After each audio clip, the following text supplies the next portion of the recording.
মেসেজটা যেন মাথার ভেতরে ঢুকিয়ে মানুষ বাড়ি দিতে পারে।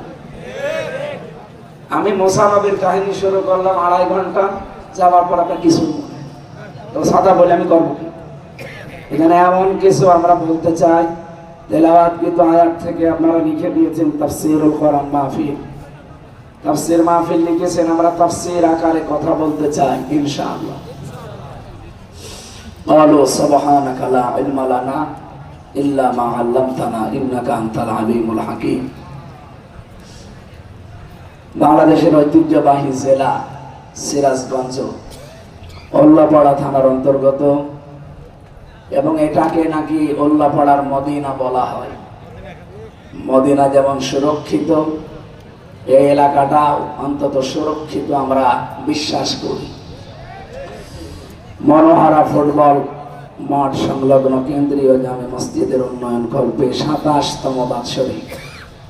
এটা 27 বছর, 56 বছর, 77 বছর এরকম চলতেই থাকবে। হয়তো আমরা এখানে আর থাকবো না, কিয়ামত পর্যন্ত এটা চলতে থাকবে।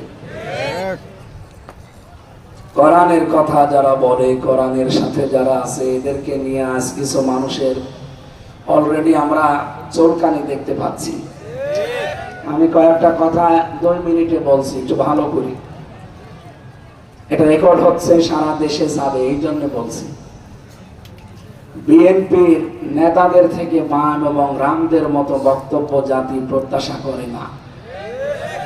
যদি ঠিক হয় আপনি জবাব দেবেন, কারণ এটা রেকর্ড হচ্ছে। তো বিএনপির নেতাদের থেকে বাম এবং রামদের মতো বক্তব্য জাতি আশা করে না। বিএনপির কিছু নেতা এখন প্রকাশ্য ইসলাম বিরোধী বক্তব্য দিচ্ছে। আমি কয়েকজনের নাম নিয়ে বলতে পারি, কিন্তু নামগুলো নিলাম না। যা শহীদ জিয়ার মন ও মননের সাথে সাংঘর্ষিক, এদেরকে থামাতে হবে। নচেত এদেশের বিএনপি ও ইসলামপন্থী দলগুলো মুখোমুখি হয়ে যাবে। তখন আওয়ামী ফ্যাসিস্টরা আবারও মাথা তুলে দাঁড়ানোর সুযোগ পাবে। বিএনপি একটা বড় দল, পরবর্তীতে তারা যদি ক্ষমতায় আসে এটাই স্বাভাবিক, কিন্তু তাদের আচরণ দিন দিন চরম বিব্রতকর হয়ে পড়ছে। বিশেষ করে চাঁপাইনবাবগঞ্জের সাবেক, আমি এমপি বলি না, কারণ এই 3 বছরে যারা এমপি, 3 বারে যারা এমপি হয়েছে, এরা এমপি না, এরা চোর। সুতরাং সাবেক এই নেতা হারুনুর রশিদ এবং তার স্ত্রী পাপিয়া, আমার মনে হয় শেষে এমন দোস্তায়াকার বাদ দিলে যেটা হয় উনি সেটা কি হয়, পাপি। এরপরে কিশোরগঞ্জের জনাব ফজলুর রহমান, আমি নাম নিলাম না পরবর্তীতে।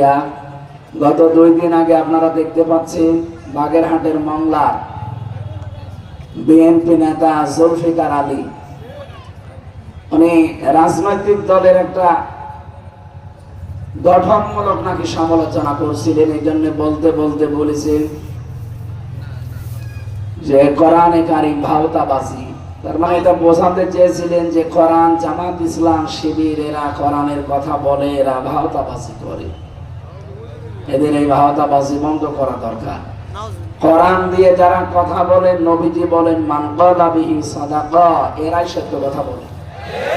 সুতরাং আপনি যদি কোরআন কেন্দ্রিক মানুষগুলোকে ভাওতাবাজি বলেন, আল্লাহর কোরআনকে প্রকারান্ত এটা নবীর গায়ে চাই লাগে। এই জন্য তাকে ক্ষমা চাইতে হবে। অলরেডি তিনি জাতির কাছে ক্ষমা চেয়েছেন। আগামীতে এরকম ভুল যেন আর কেউ না করে। জনগণ মুখ ফিরিয়ে নিলে কিন্তু উপায় থাকবে না। এটা তারেক জিয়ার কথা। কি কথা বলেন না কেন? তারেক জিয়া বারবার সতর্ক করছে, আপনি যত বড় দলেরই নাম বলেন, জনগণ যদি মুখ ফিরিয়ে নেয় তখন কিন্তু বিএনপির অস্তিত্ব থাকবে না। ভুলে গেলে চলবে না, ইমরান খান পাকিস্তানের, এটা তেহরিকে ইনসাফ পার্টি ওনার ছিল। যখন ক্ষমতা এসেছিল তখন কিন্তু উপজেলা পর্যায়েও তার দলের কোনো অফিস ছিল না। উপজেলা পর্যায়ে এমন এমন জায়গা আছে সেখানে তার দলীয় কোনো অফিস ছিল না, কিন্তু পাকিস্তানের বড় দলগুলো তার কাছে পরাস্ত হয়েছিল। সুতরাং সাধু সাবধান।